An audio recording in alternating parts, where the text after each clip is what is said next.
Scientists from the University of Nottingham have discovered that drinking a cup of coffee can stimulate brown fat, the body's own fat-fighting defenses, which could be the key to tackling obesity and diabetes. The pioneering study, published today in the journal Scientific Reports, is one of the first to be carried out in humans to find components which could have a direct effect on brown fat functions, an important part of the human body which plays a key role in how quickly we can burn calories as energy.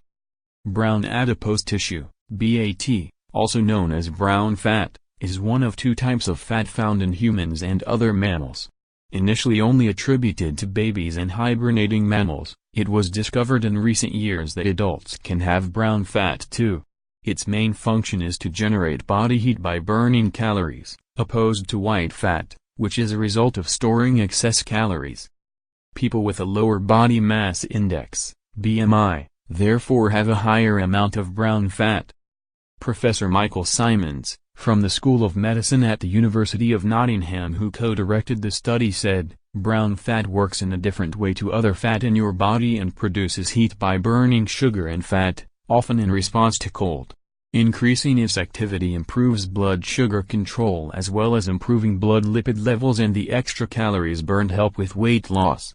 However, until now, no one has found an acceptable way to stimulate its activity in humans.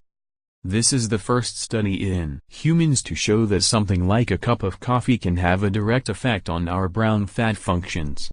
The potential implications of our results are pretty big, as obesity is a major health concern for society and we also have a growing diabetes epidemic, and brown fat could potentially be part of the solution in tackling them.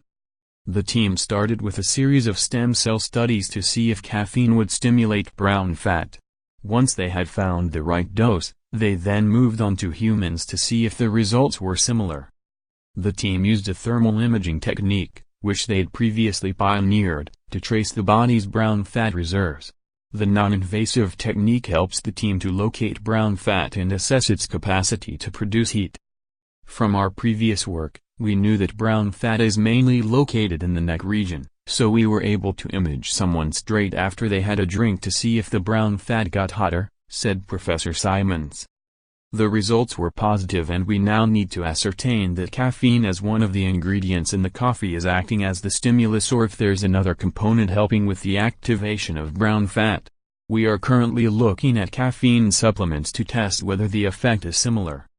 Once we have confirmed which component is responsible for this, it could potentially be used as part of a weight management regime or as part of glucose regulation program to help prevent diabetes.